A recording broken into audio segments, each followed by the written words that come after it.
If you were to make the list of the most terrible prisons in the world, this hellish prison would undoubtedly be at the top of the list. Guantanamo Bay Prison. America leased the island from Cuba and settled in the area. Because the lease agreement between the US and Cuba is undated, the US will own it as long as it pays rent. The United States uses the area as a military base, but President Bush decided to build a prison there in 2002, a prison for terrorists. I think you have heard the definition of this prison because it's so famous that everybody knows it exists and pretty much knows what's going on inside it.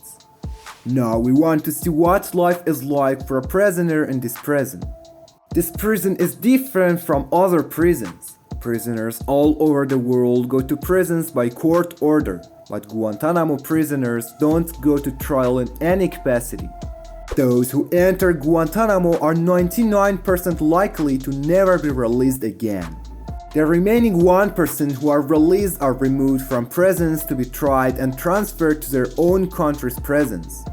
The clothing of Guantanamo prisoners is orange like the one you saw in the movies.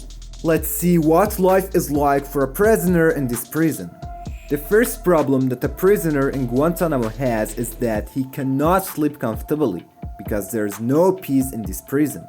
Prison officers make the most noise, whether at night or in the day.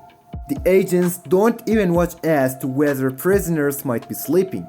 Most nights, they knock on the doors of rooms. You should know that Guantanamo is under the control of the US military and its guards, and staff are all military and they hate the prisoners who come to this prison, because either their friend or their colleague has been killed by these prisoners. Teasing prisoners is a form of entertainment for these agents, not because they are ordered to, but because they are free in their decisions. The US military is enlisting those at Guantanamo who hold an old grudge against these prisoners. That is why a hell is built for prisoners. They wake up at 5 in the morning with the playing of the American national anthem because it's a barracks and the sound of military ceremony goes completely to the prison. The dimensions of single cells are 240 centimeters by 180 centimeters. Each cell is not surrounded by walls, but covered with metal grates, which means that when you are inside the room, both the other cells can see you and you can be seen from inside the corridor. This T-shape you see is the cell toilet and this is the sink. There's no mattress. You will only be given a blanket and a bed sheet. Make no mistake, this is not a medieval prison, rather it is a prison in the 21st century that is still active. In this cramped cage, not only are there no human rights, but no medieval rights. No journalist has the right to enter this prison. Bringing a camera into this prison is a heavy punishment. The only people they can meet are family and relatives, but not relatives of prisoners. The only people who can enter these prison grounds are the families of the soldiers who work there. It was after 11 September incident that George Bush opened this prison and his goal was to round up all the terrorists and bring them here.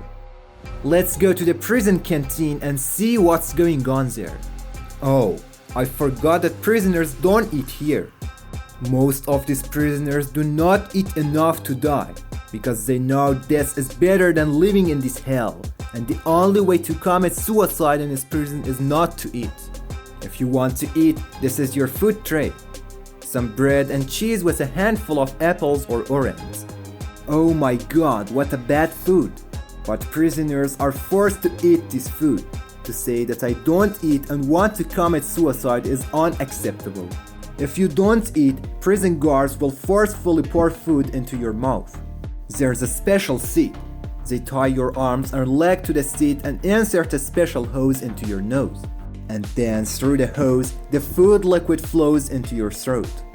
In 2013, at Guantanamo, prisoners set a record because more than 50% of them didn't eat and were forcibly fed through the nose. Being hungry is painful, especially when there's food. Now look at how these prisoners prefer not to eat and suffer from ingress of food through the nose. If you don't eat, another punishment awaits you. The prison guards will also take away your blankets and sheets and toothbrushes. If anyone goes on hunger strike, their food is left to mold, and then the prisoners is forced to enter the stench of moldy food. If the prisoner is a good boy, that means he eats his food on time and doesn't cause any problems, he can watch an hour of TV. But don't think that this prisoner who doesn't cause trouble can sleep comfortably. The rule of sleeping is what we said, noise until morning. At 3 in the middle of the night, for example, they throw an iron object on the floor to make an explosion sound. If you are a good prisoner, you can shower once a day. Apart from mealtime and a few minutes of ventilation, you should stay in the cell most of the time. This is the life of prisoner that doesn't cause problems. He eats his food whole and doesn't object to the noise of the night. He can take a shower, get some air, and if he wants to get a book from the prison library and study it. In the library of Guantanamo prison there are books in all languages, especially Arabic, because most prisoners speak Arabic. The food you saw a few minutes ago was the prisoner's lunch. For dinner, they serve a slice of bread and banana. The water coming from the sink tap inside the cell is orange. We don't know why. You should drink the same water if you're thirsty. Coffee, tea, and soda should be abandoned. These are only for prison staff. Throughout the history of this prison, interesting things have happened. For example, sometimes a prisoner has caught throwing a stone or banana peel on the soldiers' heads when the garrison soldiers are engaged in military ceremonies in the courtyard. The rest of the prisoners know that those who did these things have never been found. It is unclear what they did to them. There are most likely gruesome dungeons in this prison. Every type of fast food that exists in America, there are brands in these barracks too. McDonald's, for example, that sprays the smell of food inside the prison space, and prison staff can buy food for themselves and eat it in front of the inmates. Prisoners should eat their bread and bananas too.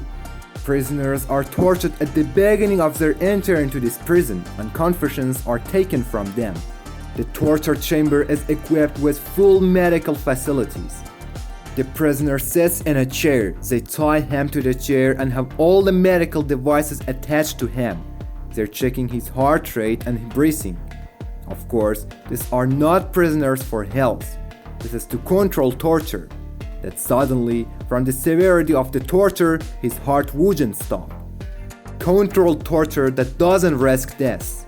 So far, no one has come out to define what torture is like at Guantanamo. But the same few who were released for trial in their own country have defined what torture was done at Guantanamo. Tortures like artificial asphyxiation. Most torture is psychological abuse. Strange lies and music are played to disturb the prisoner's mind.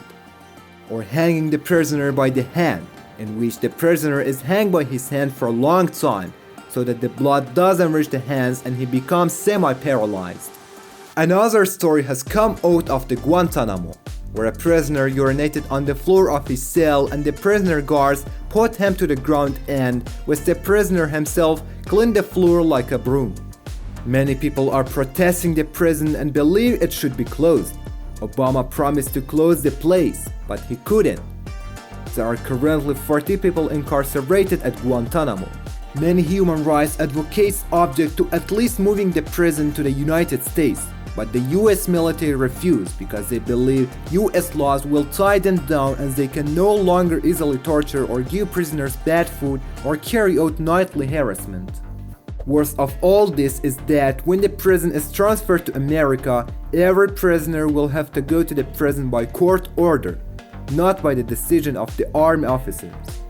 Prison officials asked several times to return the prisoners to their home countries, but the prisoners' countries refused.